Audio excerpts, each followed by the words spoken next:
the lady Melissa is also your alumni, Rene, from NTU.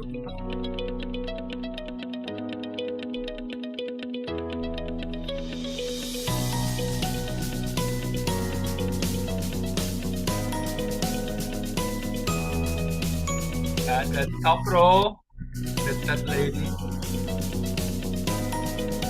This the lady in the center from NTU.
All right, good evening, everyone.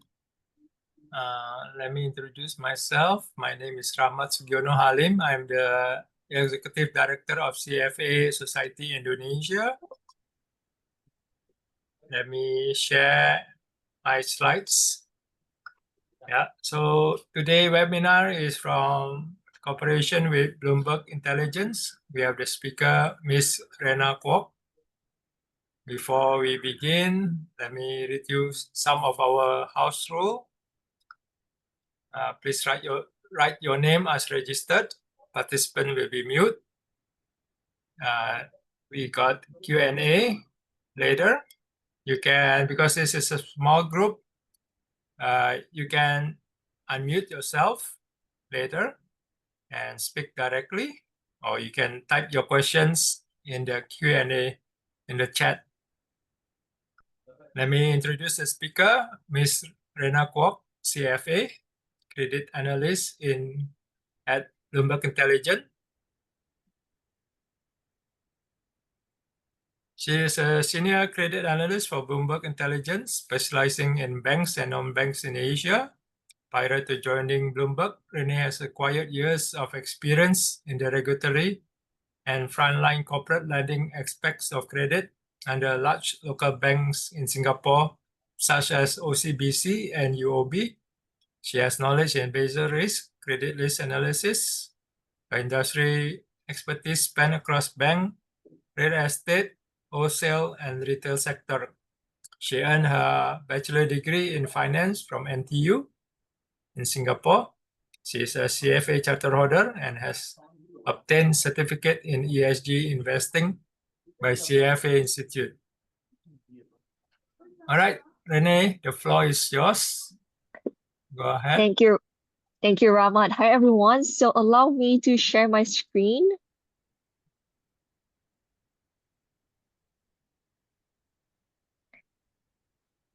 Let me know if you see my screen.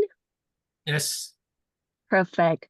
Now, thank you for joining me. It's really nice to meet all of you virtually. Now, before we begin,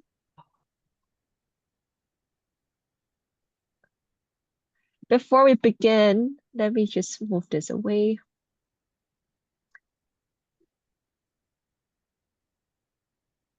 Hold on, maybe I should share as a... Okay. Yeah, so before we begin, I just want to introduce Bloomberg Intelligence, or BI in short. Now, BI, we are an independent investment research within Bloomberg, where we cover over 2,000 companies across equity, credit, ESG, strategy, apart from the credit team, and I cover mainly the ASEAN, Indian, and South Korean financials. Now, in today's presentation, we will actually be diving deeper into the impact of US tariffs uncertainties on ASEAN banks' credit and really understanding which lender could be better placed against this backdrop. Now, I want to bring your focus to this first chart, looking into how the US tariffs could actually impact the export-reliant industries. Now, for ASEAN banks, they may actually face both direct and indirect credit risks as larger than expected tariffs imposed by the US for now raise risk to the region's growth outlook. Now, in this case, banks who are heavily exposed to export-reliant and automobile sectors could face rising credit costs in this backdrop. However, major ASEAN banking sectors broadly solid risk management as well as robust provisioning, averaging about 1.3 to 4.7% of total loans as of fourth quarter 24. If you see the chart right here, should largely actually mitigate any potential sizable loan defaults. Now, as of December 2024, banking sectors in the Philippines, Thailand, and Indonesia has the highest loan exposure. Sorry, could we mute please? Thank you.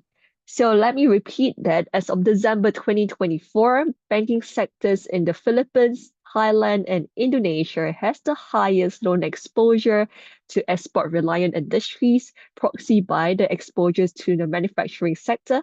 However, healthy provisioning could offer a cushion. Next, I actually want to bring you closer to how foreign currency risk could be happening for ASEAN banks, given that what we've seen, recently amidst a weaker dollar.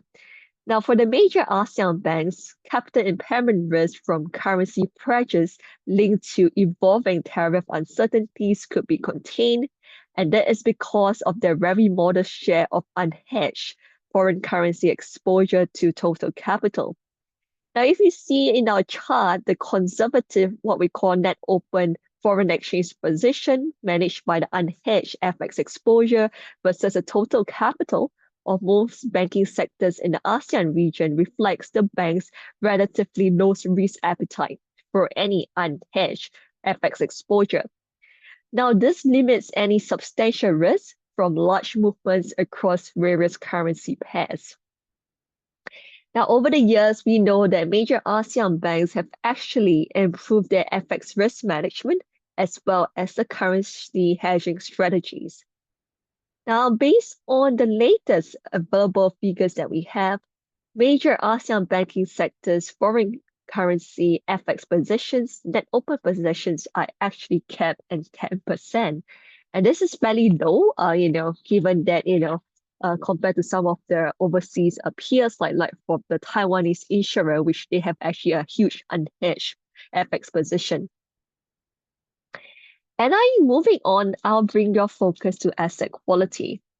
Now, for most of the major ASEAN banks, their risk profiles could remain resilient despite potential growth concerns due to the tariff, aided by improved risk control over the years, healthy provisioning, and solid capital to cushion any credit losses. Now, expected interest rate cuts across this region as central banks in this region prioritize growth amid, modest inflationary pressures could partly ease loan stress from weaker borrowers. Now, on a relative basis, Thai banks could face higher asset quality pressures among the regional peers, and that is due to the nation's weak income recovery outlook, structural issues in the small medium enterprises, as well as high household debt levels, despite the government measures. And Singapore banks, on the flip side, robust asset quality through the cycle, which are underpinned by solid underwriting and provisioning, can remain peer leading in 2025. If you see in the chart, based on fourth quarter 2024 position, Singapore banking sector gross non-performing loan ratio was the lowest at 1.3%, and this is actually modestly below than a year ago as well. Now, on the provisioning front, most ASEAN banking sectors are able to weather direct and indirect asset quality risks arising from the US tariffs, given their healthy loan provisioning. Now, still many lenders have actually built preemptive provisions amid the recent economic challenges. Now, we have seen in the first quarter 25 results that across the region, many major banks have actually embraced their general provision to cushion potential credit losses amid the tariff uncertainties. Now, within the ASEAN region, Thai banking sector above peers credit costs could, however, take longer than expected to fall this year amid the macro headwinds. Now, moving on to capital, which continues to be a strength for major ASEAN banks. Now, major ASEAN banks could actually maintain solid capital cushions this year that are slightly below 2024 levels amid modest risk-weighted asset growth for most lenders, stable dividends, as well as moderate credit losses. Now, if you look into the chart, their sizable capital base continues to offer a good cushion against asset quality risks that might arise from a tariff-induced economic slowdown. And as highlighted previously, any capital impairment risks due to potential currency depreciation pressures arising from US tariffs could also be contained because of the lender's low unhedged FX exposures. Now, as of fourth quarter 24, most of the big Indonesian banks' common equity tier 1 capital ratios were among the highest in our peer group, as of fourth quarter 24, which is highlighted by the bars. Now, I want to move on to talk about how well, ASEAN banks are managing their capital. As you recall the earlier slide, while capital cushions actually remain healthy for major ASEAN banks to cushion credit losses, tariff risks also highlight how well Singapore banks' capital management stand out among the regional peers. Now, Singapore banks are actually better positioned than their ASEAN peers to absorb credit losses and endure economic shocks amid escalating tariff pressures.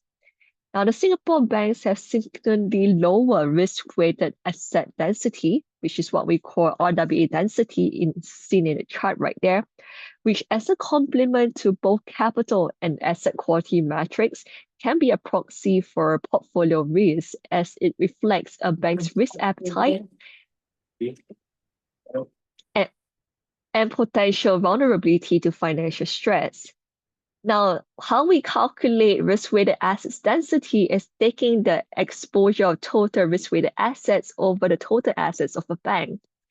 And based on fourth quarter 2024 results in our peer group, Philippine banking sector has the highest risk-weighted assets density, more than its BB range rated counterparts in the region, such as Indonesia and Thai banks. And this reflects an aggressive build-up of higher yielding retail loans and portfolios in 2023 to 2024. We have talked so much about the bank's fundamentals, how they're going to perform in the tariff headwinds, what are the strengths, what are the risks to watch. And I want to really turn your focus to how the ASEAN bank's bond performance could look like into this climate. Now, the excess return on ASEAN banks' dollar bonds in Bloomberg EM Asia Dollar Credit Return Index that we use in this chart right here went into negative territory in the year to date through April 16. Now, with the exception of the Indonesia and Philippine banking sectors, the excess return on most ASEAN banks were positive before the US announcement of tariffs on the 2nd of April, which is what you see there where we have broken down into before the 2nd of April and on a year-to-date basis. Now, excess returns for a bank's seniors, Tier 2 bonds, as well as additional Tier 1 bonds have actually diverged, and this reflects their different payment ranks and risk of sentiments in the market. Going forward, the high gearing of financial services companies to GDP growth means that the financial bonds excess return remain highly sensitive to the unfolding tariff situation. And you may ask earlier that we started out the webinar, we will talk about which lender might be better placed than ASEAN peers to weather this tariff headwinds. Now, Singapore Bank stands out because there's still robust outlook for asset quality amid global risks, alongside ample capital cushions and provisioning could allow their bonds to be better placed among the regional peers. Now, the lender's solid credit, as well as relatively low bond volatility and positive technicals, alongside low refinancing needs this year, have been priced in by the market. Now, if I show you, if I direct your focus to the table, as of 13th of May, the average option adjusted spread for Singapore Bank's dollar bonds stood relatively steady in the index, unlike other Southeast Asian banking peers. Now, Indonesia banking sector bonds have actually widened the most among the regional peers on a year-to-date basis, and that is largely due to concerns over the nation's policies, measures, and fiscal ability amid global tariff risks, denting investor confidence.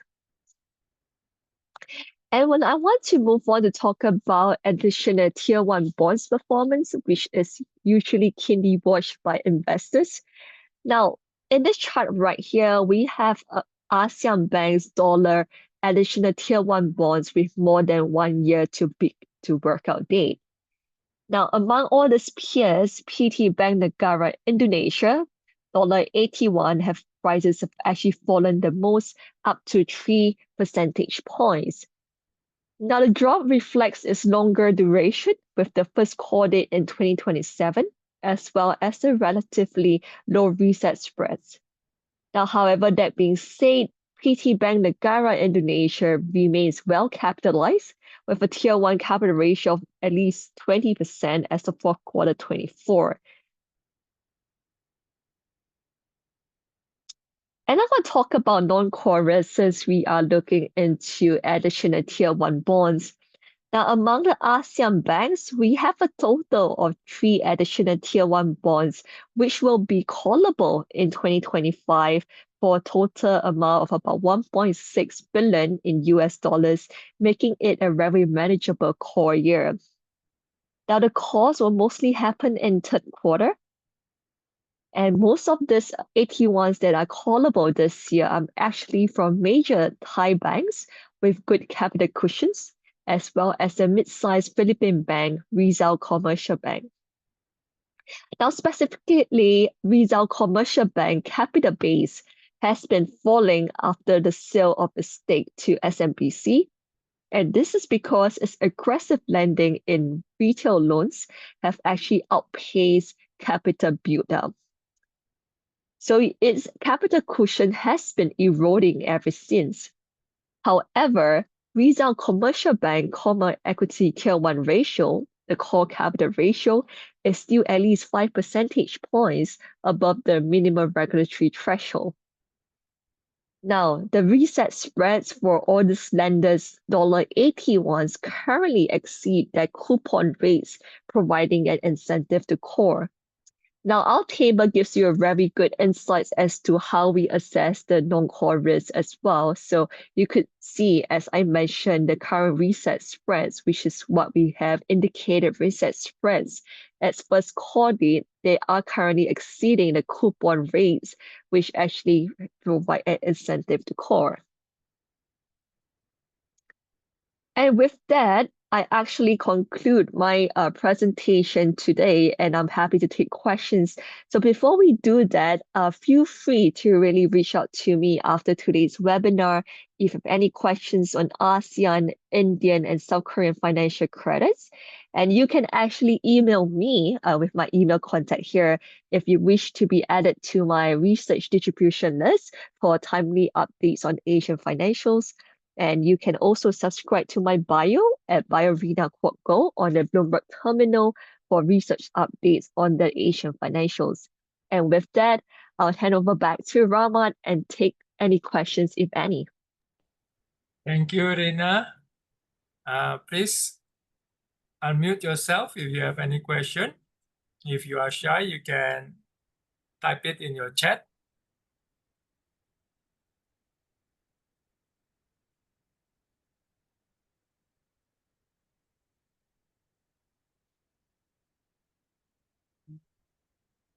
And because if any of you have any questions on how we can use certain functions to actually get the data that I use in my research, I'm happy to show since I've access to the Bloomberg terminal as well. So I'm happy to guide anyone if you are keen to learn more about how I use certain functions to use in our research.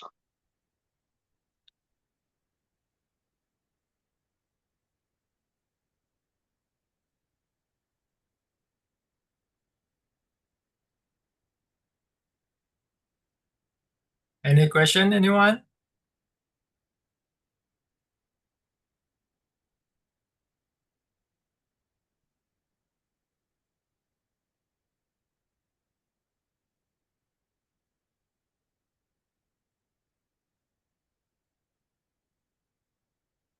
If we have no questions, oh, perfect. That's great. If you have no questions, how about is there any particular function that you want to know more that I could actually help you in your analysis if you have access to the Bloomberg terminal?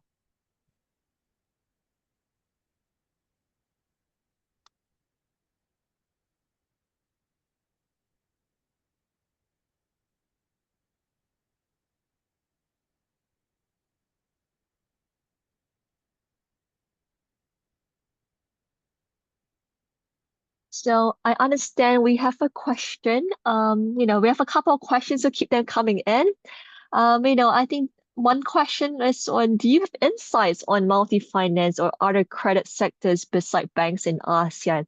Yes, I do cover non-bank financial companies in India and South Korea. So if you're keen to actually understand more, you can actually email me or just IB me on the Bloomberg terminal. To your question, I would love to understand, is there any particular region of non-bank financial companies that you're more interested in? Let me know. You probably could share more. If you are covered of mute, you could share with me, or you could actually type your follow-up Yeah. question in the. Or you can just unmute and speak up, Kung. There's Thank you also so another much. question. Yeah, go ahead. Yeah, Sorry. so actually specifically interested in multi-finance as well as peer-to-peer lenders in Indonesia, because I'm in Indonesia Mm. now. So it seems like, yeah, from the banking sector seems to be quite healthy, but I'm not too sure about the other sectors. Mm, mm, mm. Thank you for sharing, if I may pronounce your name correctly, Fong. I think on the banking sector front, let's probably take a step back to see how we look at the Indonesia financial sector. Now, on the Indonesian banking front, I think there's some asset quality headwinds and microfinance loans, which is why you probably have seen greater asset quality headwinds for PT Bank Rakyat Indonesia as compared to some of its peers, which, we do see some weaknesses in the microfinance loans, which take some time to write out. And other than, some asset quality headwinds in microfinance loans in Indonesia, tight liquidity is an ongoing issue for major Indonesian banks, which we do expect some of them to actually refinance its near-term bond maturities to follow PT Bank Mandiri to refinance the bonds, given that elevated loan-to-deposit ratio that actually suggests some liquidity strain right there. So those are some of their pockets of weakness I see for Indonesian banking sector. But by and large, they are quite resilient. Of course, this year we do see normalizing credit costs across most of the major Indonesian banks, slightly moderating profits given on the tight liquidity hitting margins, as well as the normalizing credit costs right there.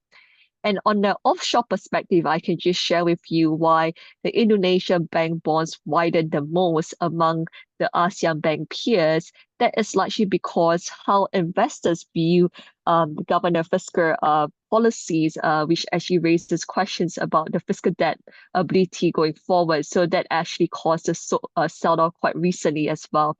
But notwithstanding, major Indonesian banks' credit largely remain quite resilient.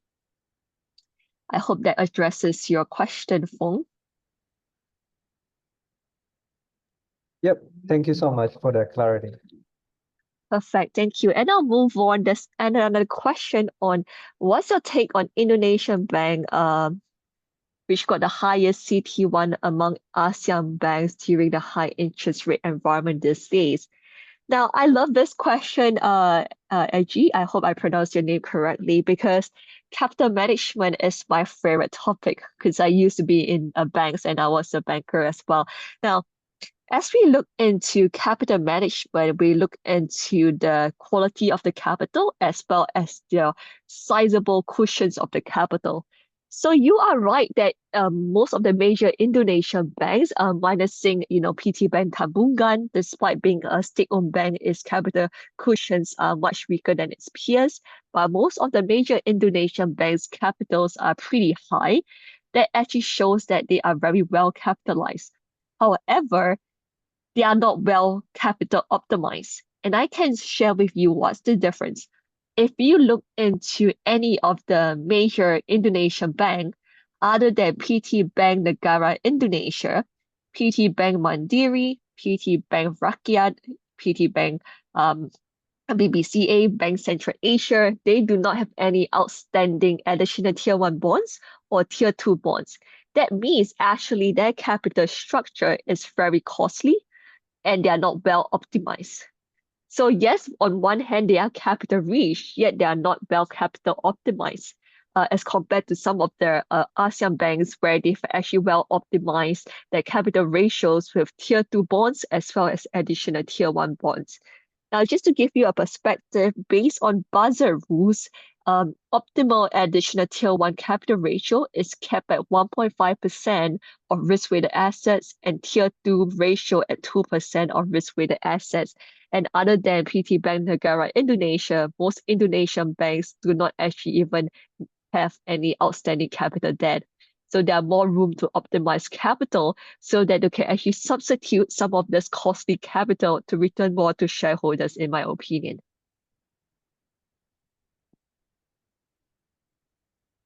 I hope that addresses your question.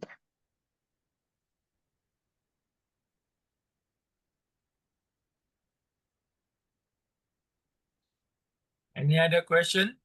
You can just unmute yourself and speak.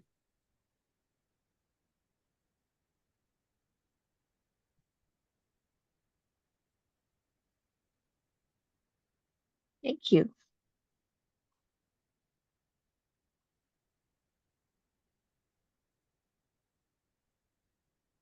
One question from Sani Sutikno. Could you share some of the potential factors as to why Indonesian banks are less capital optimized, depth of distributing such products, or lack of depth? Sure. So I just want to share how a bank can choose to either issue in local currency or hard currency, what we call the dollar bonds. Now, if we see in the domestic market, I would say the Indonesia debt market domestically is actually improving in the depth, across the years with the government measures as well. So by all means, that the major Indonesian banks, they could easily access the market and issue capital bonds if they want locally, right? Because I would expect, given their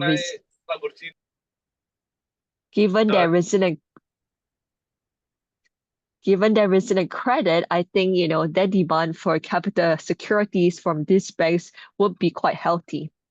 Now, if we look into the dollar market, only PT Bank Negara Indonesia has optimized and issued additional tier 1 bonds. Now, I understand, correct me if I'm wrong right here, there's no regulations from the government or the regulator to say that, Indonesian banks cannot issue additional tier 1 bonds because most of the regulators across the region follow Basel rules, meaning additional tier 1 capital ratio is kept at 1.5% for the optimal level. There's no restrictions on you not to actually issue capital bonds, at all. So I think it's more whether on the Indonesian bank front, what's stopping them into optimizing the capital, right? I think on a capital basis, equity capital raising in Indonesian market is still well received, which is why I think, some of the banks would actually choose for a rights offering for the weaker banks. And of course, weaker banks, are less likely to be able to tap on the bond market for better pricing. But I don't see why, Indonesian banks are unable to tap on the debt market to issue capital bonds, especially for those who are better rated, meaning likes of banks, Central Asia or even Bank Mandiri. The only reason I thought of could be the reason that the lenders choose to focus mainly on the quality of capital and not the pricing of capital, meaning they're only comfortable holding core capital, meaning their CET1 capital, and not choose to further optimize with supplementary capital, which is like of your tier 1 bonds as well as your tier 2 bonds.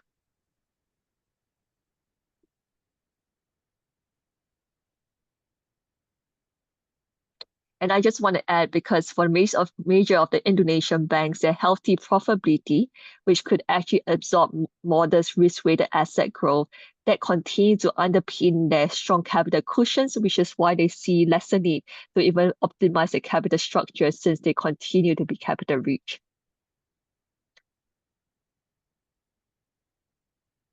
Thank you. Any more questions?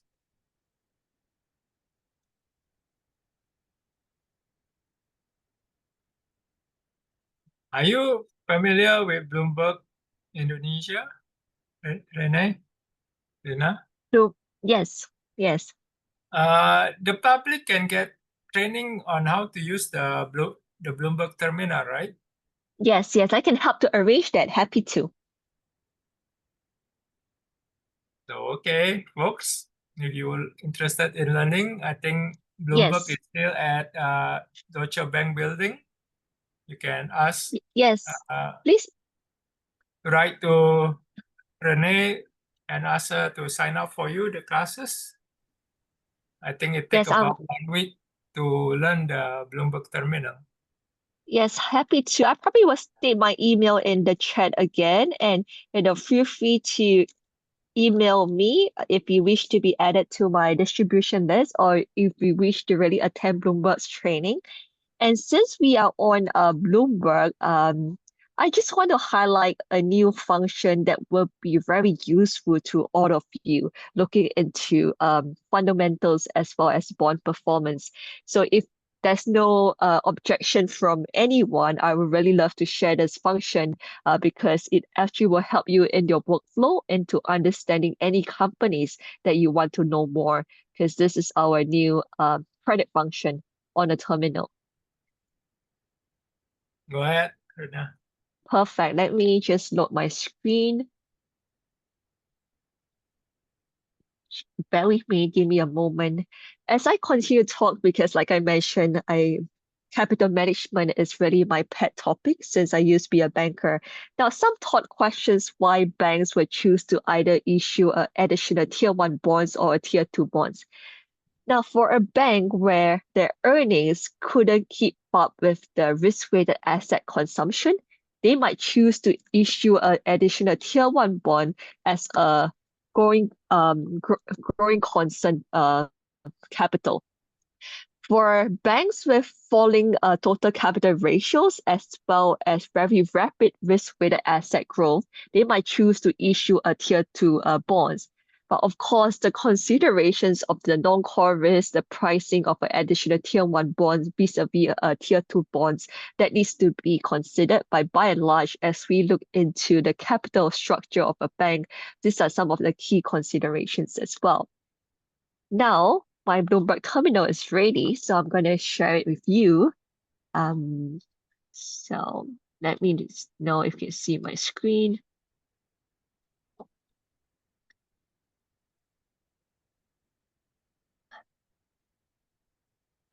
Hold on. Can you see my screen?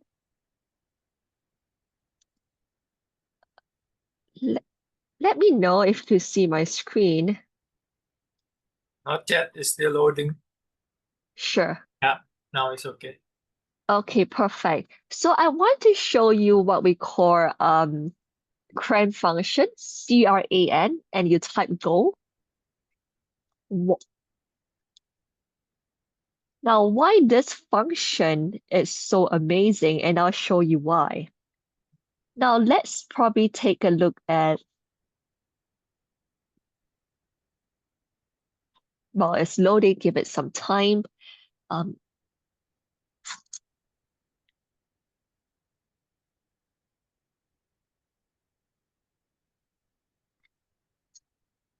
Okay, so I'll just use example, let's say of BBCA.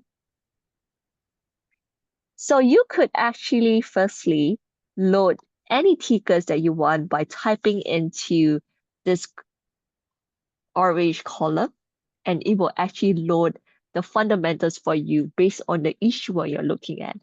So let's give it some time because it has a lot of data, so it takes a bit longer to load.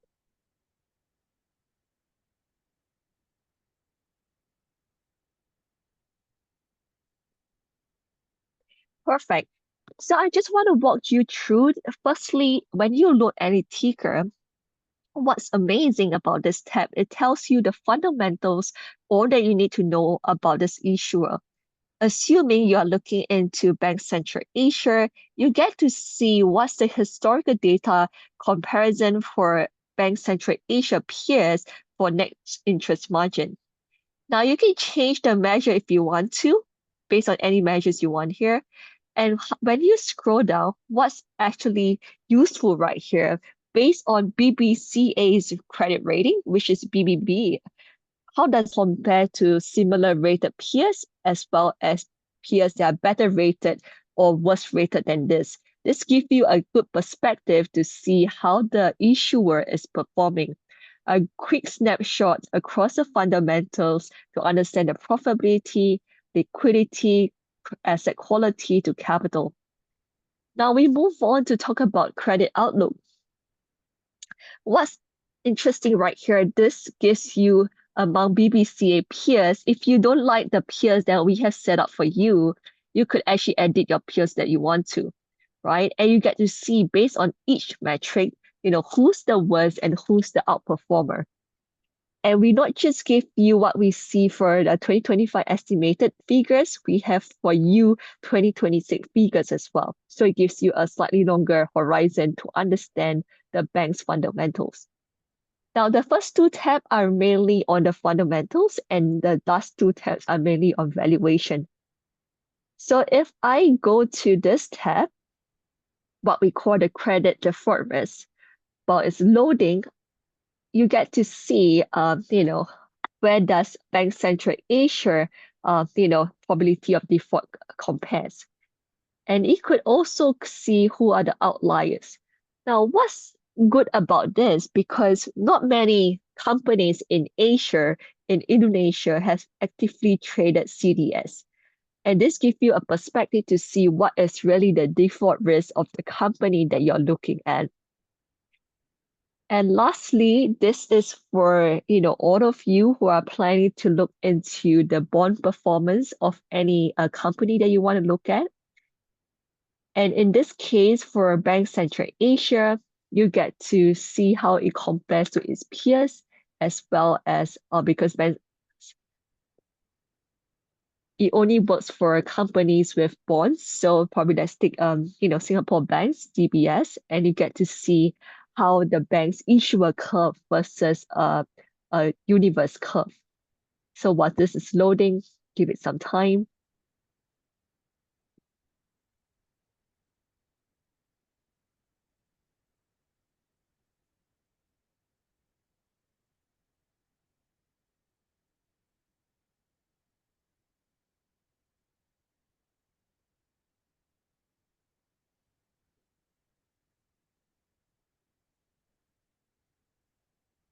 Okay, so assuming on the bonds that you load, this tab allows you to see, where the bonds trading, which bonds are trading wider or tighter. So you could see the issuer curve, and this allows you to actually position where you want to take potential relative value for the bonds that you want to position over the curve. So I think this is a very good tool if you have access to the Bloomberg terminal, which gives you a quick analysis on the issuer fundamentals as well as the bonds performance. And that's all I want to share because I felt like this tool is going to be useful for everyone's analysis.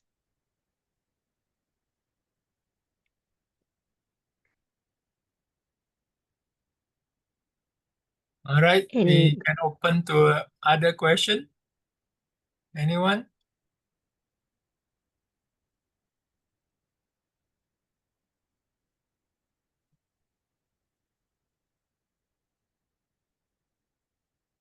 Any further questions?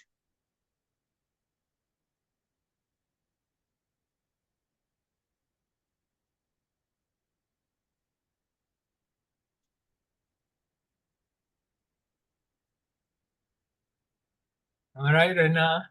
If there's no other question, we thank you. If you have any Thank closing you so statement. much. Thank you. Thank you everyone for having me. Feel free to email me if you have any questions. Take care. Have a good evening, everyone. Thank you. Thank you, Rahman and team. Thank you. Yeah, take care, everyone. Thank you. See you in Bye. Jakarta, Rena. Yeah, soon. Thank you. Bye. Bye.